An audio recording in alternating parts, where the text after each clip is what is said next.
Welcome back to Hello Morning! At andito na naman ako para alamin kung anong kailangan mo. At syempre, magbibigay na naman ako ng mga tips sa kung ano-anong mga bagay. At dahil malapit na ang Valentine's Day, well, all about Valentine's gifts ang pag-uusapan natin for today. I'm sure excited na kayo at excited na din ako. Umpisahan na natin. Ang makakasama natin for today ay isang expert sa mga gifts pagdating sa mga ibang klaseng okasyon. From Mix Pastries, let's all welcome Mr. Mix Tadike! Hello morning, Kyla! Hello morning, Chef Mix. At hello morning din po sa inyong lahat. So, Chef Mix, ano bang gift ang hatid mo sa amin for today? Nako, napakadali, napaka-sweet, na hot chocolate and lovely wrapper. Wow! Pandinig pa lang, napaka-sweet na. So, umpisahan na natin? Okay. Alright. So we have your chocolate bars. Ang gagawin natin, i-grate natin siya. Ayan. Okay. So, where can we buy these chocolate bars for Chef Mix?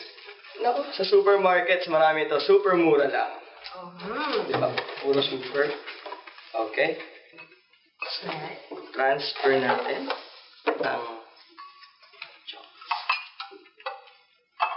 okay. So we have here, also have here, boiling pan. Yan. Para sa yung boiling pan. Magbo-boil tayo ng water dito sa boiling pan. Yan. Tapos, in another container, ilalagay natin yung nag-grate natin na chocolate. Okay.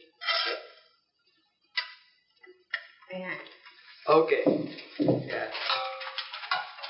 Tapos, lalagay natin siya sa boiling pan para maintay natin siya mag-melt. By the way, wag po nating ilalagay direct yung chocolate doon sa unang boiling pan. Kasi baka masunog yung chocolate. So, this is the right way. Hintayin natin siya mag-melt. Ayan. Ayan. Ayan. Chef Mix, lalo ba ang ginagawa sa girlfriend mo? Oo naman, lalo pagka-low budget ako. Wow! Ayan, okay na yata. Ayan. So, before natin siya i-transfer, papakita ko sa'yo. Meron akong cute shape heart molder dito. Wow, this Ayan. is so nice So, dito natin ilalagay melted chocolates, tama ba? Exactly. Diyan natin ilalagay, and pagkatapos natin ilagay dyan, we'll just cool it down, tapos lalagyan natin sa ref, and wait for it to set. So, how long naman bago tumigas yung melted chocolates na ilalagay dito sa molder na ito? Tapos, ang dali lang yun. Mga 30 minutes. Okay na yan. Okay, let's pour this. Yan. Oops. Okay. Yan. Let's pour. Yan. Okay. Okay, I'm going to remove it na. Sige, Kala. Ayan na, bubuo na yung heart. So, pwede din naman maglagay ng mga marshmallows dyan or anything you want na pangpaganda. Oo naman. Para mas gawin nating mas social, pwede nyo lagyan ng almonds or candy sprinkles. Anything you want. Kahit ano. Pwede nyo rin gawin white chocolate. Yung may melt nyo. Tapos lagyan natin ng red na food color para red na red talaga siya. Wow! So, magiging red na siya at super hard pa. Heart na Ayan. heart na talaga. Okay. Pero, syempre, kailangan i-cool down muna natin to, tapos tsaka natin siya ilalagay sa fridge. Okay, lagyan natin. Okay. So, pero syempre, naglagay na ako dito ng red meat. Ginawa ko to earlier. Wow naman, ang ganda. I love it. Gagawin ko talaga to, promise. Syempre, kailangan talaga i-try mo to. Okay, sige. Wala Wala natin. natin? Ikaw din. Sige. Ang sarap. At syempre, di pa dito nagtatapos yan dahil lalagay pa natin to sa mga lovely wrappers. At para naman sa box, okay, Chef Mix? Okay, we have here ribbons and a box. Ito yung tinuro ko kayo sir. Box, ribbons, at something na magpapakulay pa sa inyong box. Okay, para sa box, kinakailangan nyo lamang ng simpleng box at kagaya ng ginawa ko, ilagyan ko lamang to ng cute na wrapper. Ayan, like this.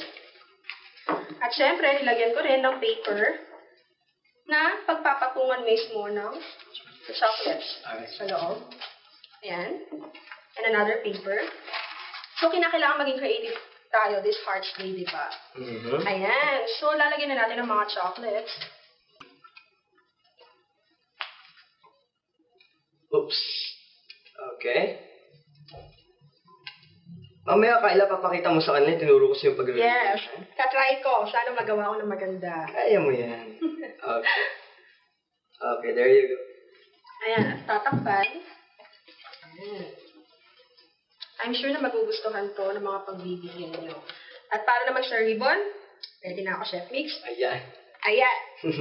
Kinakailangan, paikot ang ribbon sa box. Ayan.